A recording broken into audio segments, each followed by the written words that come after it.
हमने पहले the living world जो टॉपिक है इसको कवर किया था। आज हम एक नया टॉपिक स्टार्ट कर रहे हैं, बायोलॉजिकल क्लासिफिकेशन। बायोलॉजिकल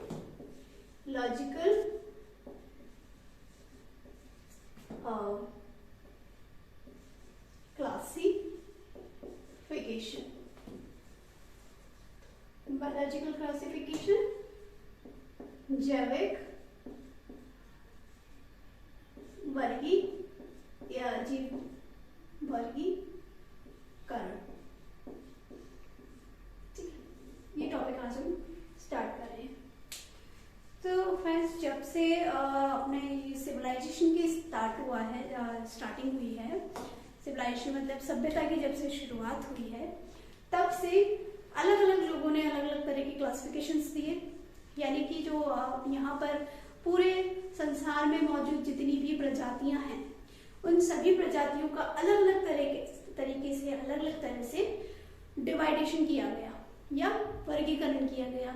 किसी ने कुछ कहा, किसी ने कुछ कहा। ठीक है, तो सबने अपने हिसाब से अपने अपने कैरेक्टर्स को रख करके उस हिसाब से क्लासिफिकेशन किया।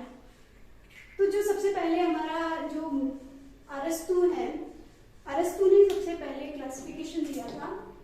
हम ये नहीं कह सकते कि अरस्तु ने सबसे पहले दिया था, लेकिन अकॉर्डिंग टू आवर बुक अरस्तु ने जो क्लासिफिकेशन दिया था सबसे पहले, उस क्लासिफिकेशन में उसने दो किंगडम बनाए। यानी पूरे जगत को दो भागों में विभाजित किया। कौन कौन से भाग? एक उसने पादप जगत बनाया, प्लांट किंगडम,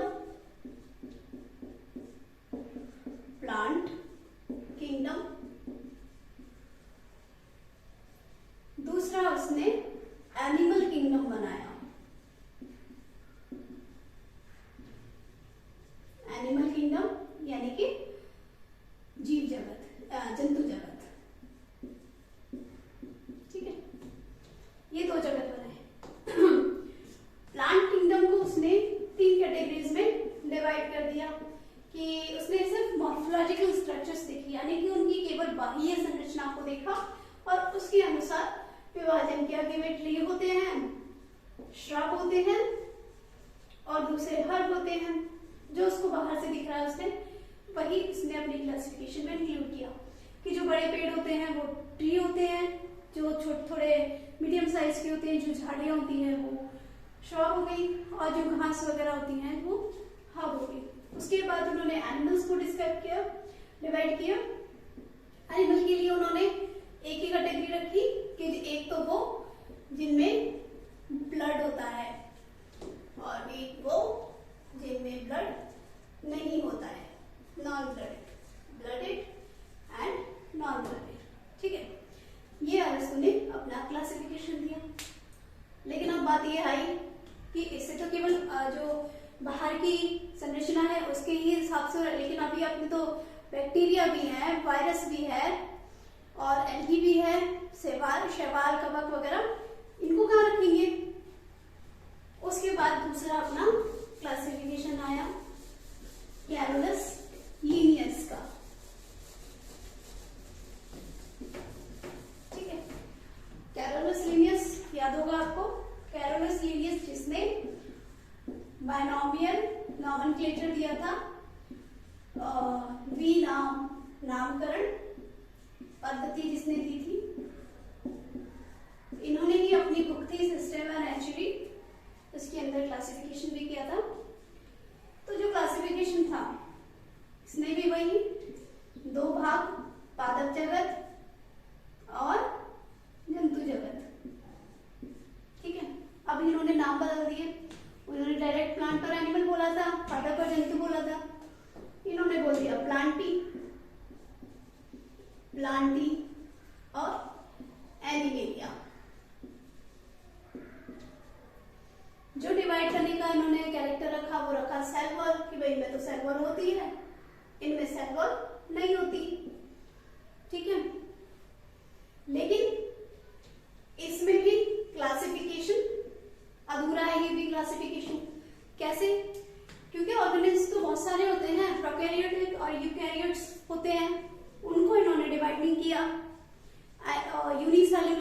सेल और एक कोश के बहुकोश के जीव भी होते हैं, उनका कोई डिवाइडेशन नहीं है, ना बैक्टीरिया का है ना शैवाल का है, तो ये भी क्लासिफिकेशन एक तरह से अधूरा माना गया। ना इन्होंने इंटरनल स्ट्रक्चर्स को रिप्रेजेंट किया, तो ये क्लासिफिकेशन, इस क्लासिफिकेशन से किसी भी स्पीसीज को आइडेंटिफाई करना बहुत कठिन हुआ। इसके बाद जो आए हमारे, जो मैं पहले भी बता चुकी हूं आपको, RH व्हीटेकर, ठीक है। 1969, याद होगा आपको, हमने पिछली कक्षाओं में पढ़ा है। इन्होंने दिया था पंच जगत अवधारणा, पंच जगत अवधारणा, ठीक है। पंच जगत अवधारणा जिसको बोलते हैं 5 किंगडम कॉन्सेप्ट, ठीक है। इस कॉन्सेप्ट में उन्होंने कुछ कैरेक्टर्स रखे, उन कैरेक्टर्स के थ्रू प्लांट्स और एनिमल्स को अलग अलग डिवाइड किया। तो उस हिसाब से इन्होंने 5 कैटेगरीज बनाई, क्योंकि इन्होंने देखा कि बैक्टीरिया है वो एक कोशिकीय है, उसको अलग हटा दिया, उसके लिए अलग बना दिया किंगडम, मोनेरा किंगडम, क्योंकि इसके कैरेक्टर्स से मैच नहीं हो रहे, ठीक है। ये बैक्टीरिया है, ये पूरा जो है बैक्टीरिया का ही किंगडम है। मोनेरा, मोनेरा में क्या है, मोनेरा में सारे प्रोकैरियोट्स आ गए, ठीक है। दूसरा, ये पहला, दूसरा इनका आया प्रोटिस्टा। अब इन्होंने देखा कि भाई जो प्रोटोजोन्स होते हैं वो यूकैरियोट तो है लेकिन है यूनिसेल्युलर, एक कोशिकीय, तो उनका अलग से ग्रुप बना दिया प्रोटिस्टा, और इसमें आ गए सारे प्रोटोजोन्स, ठीक है। फिर तीसरा ग्रुप बनाया, तीसरे ग्रुप में उन्होंने देखा कि भाई ये जो फंजाई है इनके ऊपर ना तो सेल वॉल है, काइटिन की बनी हुई है, सेलुलोज की नहीं बनी हुई है इनकी सेल वॉल, ठीक है। और ये क्या है, सैप्रोफिटिक है, मतलब परपोषी है, दूसरे पर जो न्यूट्रिशन लेकर के दूसरे का फिर सर्वाइव करते हैं, अलग कर दिया इनको भी। फिर आया अपना प्लांट्स, ठीक है, प्लांट्स। अब इन्होंने देखा कि जो शैवाल होते हैं, एल्गी होते हैं, और ब्रायोफाइट्स हो गए, टेरिडोफाइट्स हो गए, जिम्नोस्पर्म हो गए, एंजियोस्पर्म हो गए, ये सब क्या है, ये सब सारे जो हैं वो एक दूसरे से रिजेंबल करते हैं, ठीक है। इसलिए उन सबको डाल दिया प्लांट्स के अंदर। फिर 5वीं कैटेगरी बनाई इन्होंने, एनिमेलिया। इसमें सारे एनिमल्स को डाल दिया, ठीक है। एनिमल्स जो कॉर्डेट्स थे, जो नॉन कॉर्डेट्स थे, ठीक है, उनको इन्होंने डाल दिया। ये था इनका पंचजगत अवधारणा। लेकिन व्हिटेकर की जो पंचजगत अवधारणा है, उस पंचजगत अवधारणा के लिए इन्होंने कुछ कैरेक्टर्स को मतलब कुछ कैरेक्टर्स को बेस बनाया। इन कैरेक्टर्स के आधार पर हम ये 5 जगत जो है वो डिवाइड करेंगे। तो वो कैरेक्टर्स कौन कौन से थे, वो थे सेल स्ट्रक्चर, मतलब कोशिकीय संरचना, एंड बॉडी ऑर्गेनाइजेशन, ठीक है। हिंदी में भी लिखेंगे इनको हम, कोशिकीय संरचना, और ये लिख लीजिए आप, कोशिकीय संरचना एंड शारीरिक संगठन, ठीक है। दूसरा कैरेक्टर जो व्हिटेकर ने दिया वो है मोटिलिटी।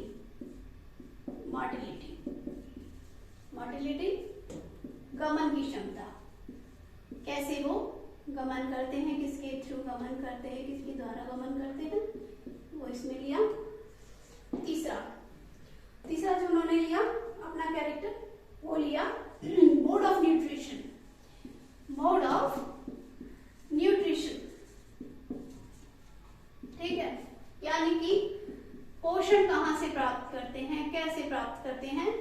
Fourth reproduction.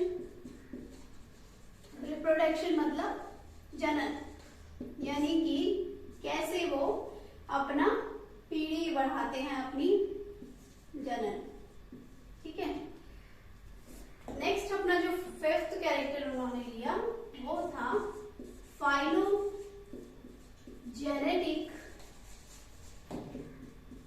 रिलेशनशिप। इसको बोलते हैं जाति वृत्तीय संबंध। ठीक है, ये थे। तो ये जो 5 कैरेक्टर्स थे, इन 5 कैरेक्टर्स को व्हिटेकर ने अपना पेज बनाया। इनके अकॉर्डिंगली उसने जो 5 किंगडम्स हैं उनको डिवाइड किया। ठीक है, तो आप चाहो तो इसका स्क्रीनशॉट ले सकते हो। इसको बोलते हैं 5 क्या बोलते हैं किंगडम कॉन्सेप्ट। इसको हम डिटेल में पढ़ेंगे अभी थोड़ी देर में। तो ये है अपना 5 किंगडम कॉन्सेप्ट, उसका बेस। अब हम इनको डिटेल में पढ़ते हैं कि कौन से किंगडम में कौन से कैरेक्टर्स हैं और कौन से किंगडम में कौन से कैरेक्टर्स नहीं हैं। ठीक है, तो हम इसको भी हटा देते हैं थोड़ा सा यहाँ से, क्योंकि हमें थोड़ा स्पेस चाहिए। ठीक है, तो यहां हम लिखेंगे किंगडम। ठीक है, यहां लिखेंगे हम उसका कोशिकीय संरचना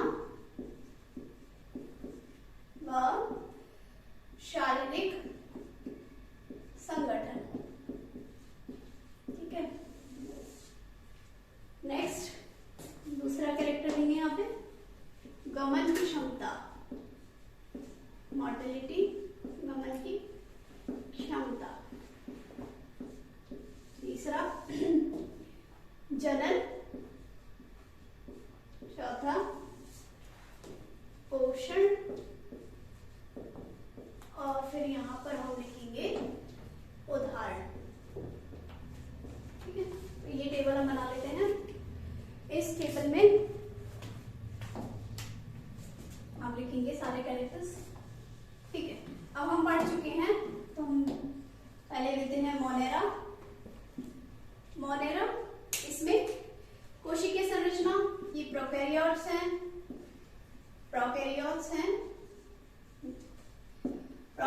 जो यूनिसेल्युलर होते हैं, जिनमें 70x राइबोसोम्स होती हैं और जिनमें कोई भी सेल ऑर्गेनेल्स नहीं होता है।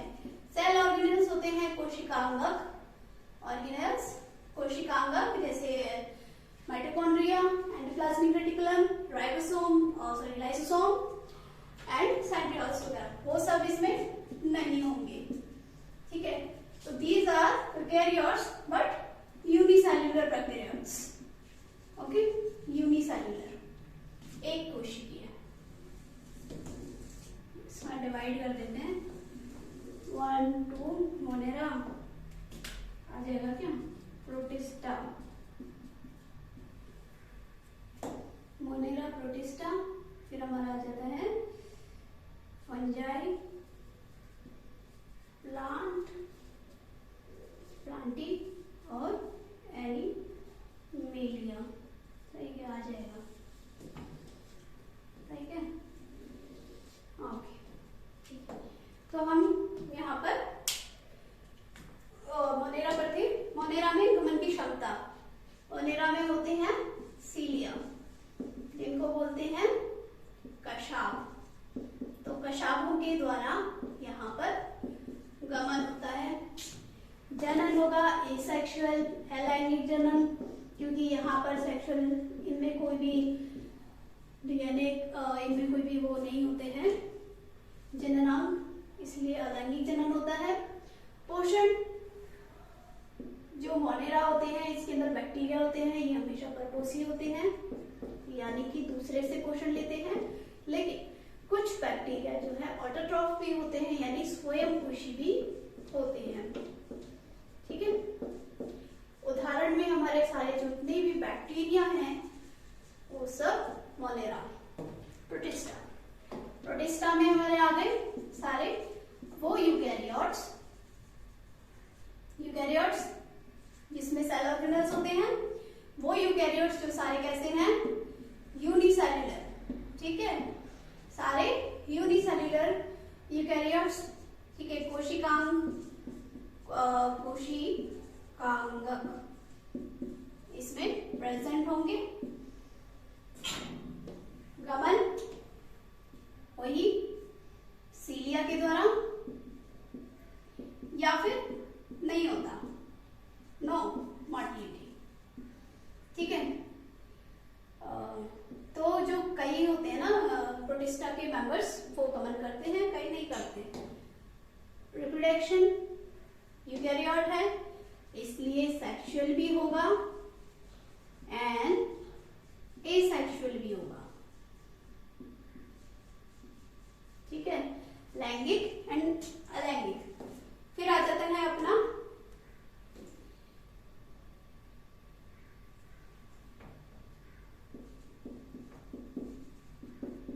मोटिलिटी। इसके बाद हम आते हैं पोषण पे।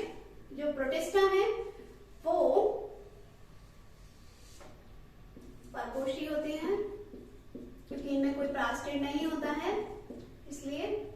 और एग्जाम्पल आ जाएंगे प्रोटोजोआ। जो प्रोटिस्टा होते हैं वो भी परपोषी होते हैं और स्वयं पोषी होते हैं, क्योंकि इनमें भी क्लोरोफिल पाया जाता है। फंजाई में क्लोरोफिल नहीं होता है।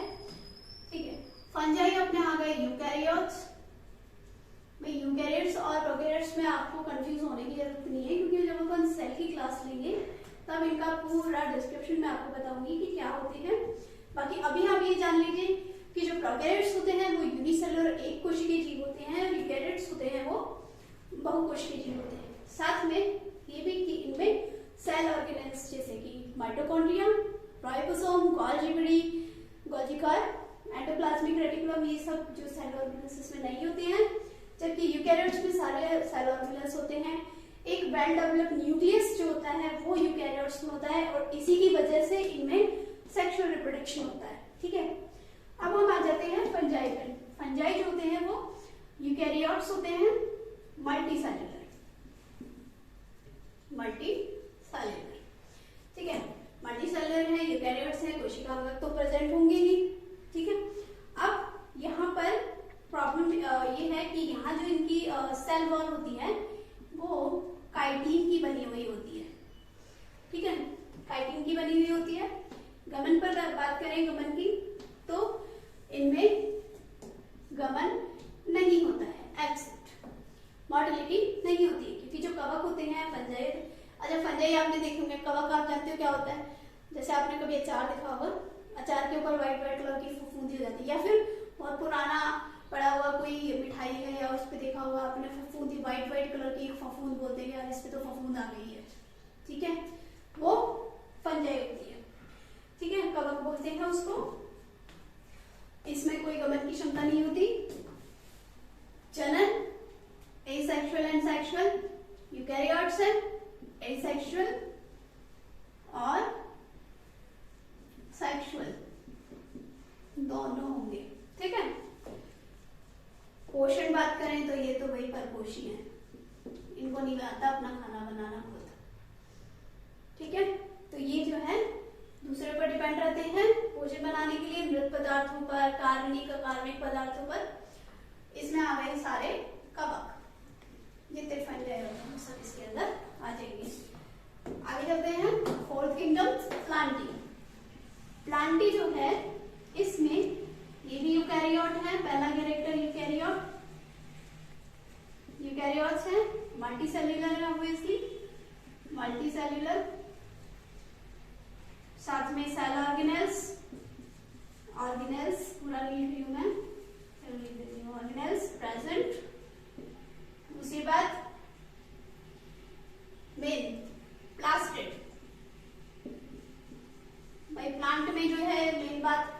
प्लास्टिड याद करनी है आपको, प्लास्टिड होता है, प्लास्टिड होगा तो क्लोरोफिल है, क्लोरोफिल है तो मतलब फोटोसिंथेसिस होगी, और फोटोसिंथेसिस होगी तो मतलब खाना खुद बनाएंगे ये, ठीक है। गमन की क्षमता, कभी पौधों को गमन करते हुए देखा है इधर से उधर? नहीं, सो नो मोटिलिटी। तो स्लैंटी जो है उसमें मोटिलिटी एब्सेंट होगी। नेक्स्ट चलते हैं, जनन प्लांट्स में दिखता नहीं है, लेकिन हम फिर से बोल रहे हैं कि यूकैरियोट है, एसेक्सुअल अगेन और सेक्सुअल दोनों होंगे। पोषण अभी बताया, प्लास्टिड है तो क्लोरोफिल है, क्लोरोफिल है तो फोटोसिंथेसिस होगी, और फोटोसिंथेसिस है तो मतलब ये होंगे स्वयंपोषी, ऑटोट्रॉफ, ठीक है। ऑटोट्रॉफ, खाना खुद बनाने वाले। जितने भी प्लांट हैं वो इसके अंदर आ गए, जितने भी शैवाल हैं वो इसके अंदर आ गए, फर्न, टेरिडोफाइट्स होते हैं, ब्रायोफाइट्स, वो सब इसके अंदर आ गए। फर्न, ब्रायोफाइट हो गए मॉसेस, मॉसेस, ओके।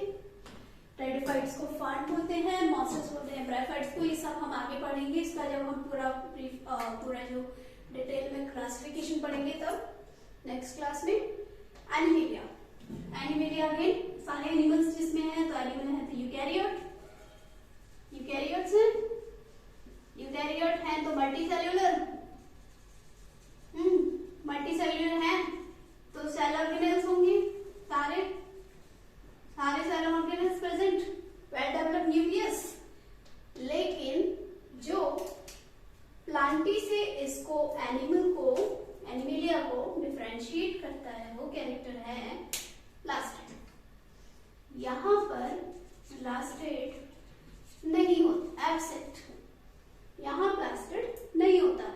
एक और कैरेक्टर जो इसको डिफरेंशिएट करता है, प्लांट्स में सेल वॉल होती है, सेल वॉल को बोलते हैं कोशिका भित्ति, कोशिका भित्ति होती है सेल्यूलोज की बनी हुई, ठीक है। लेकिन एनिमल्स के अंदर नहीं होती है, तो अगेन सेल वॉल एब्सेंट। दो कैरेक्टर देख लिए हमने इन दोनों को डिवाइड करने के, ठीक है। मोटिलिटी सबको पता है, मोटिलिटी तो एनिमल्स में होती है, पर किसके थ्रू? मोटिलिटी होती है पेशीय तंतुओं के द्वारा, तंतुओं द्वारा, जिनको बोलते हैं हम मस्क्यूलर फाइबर, ठीक है, पेशीय तंतुओं द्वारा। जनन, यूकैरियोट्स हैं तो जनन सेक्सुअल, लेकिन भाई यहाँ पे एसेक्सुअल रिप्रोडक्शन नहीं होगा, सेक्सुअल को बोलते हैं लैंगिक, ठीक है, लैंगिक लिंगों के द्वारा। तो एनिमल जो है उनमें सेक्सुअल रिप्रोडक्शन ही पाया जाएगा।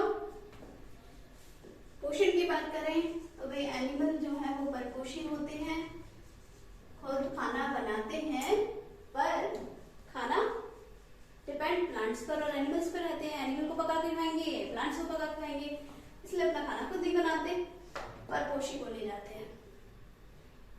एग्जाम्पल में सब जितने भी एनिमल हैं सब आ जाएंगे। कुछ भी एग्जाम्पल आप लिख सकते हो, सांप लिख सकते हो, बिच्छू लिख सकते हो, या फिर रैबिट लिख सकते हो, लायन लिख सकते हो, ठीक है।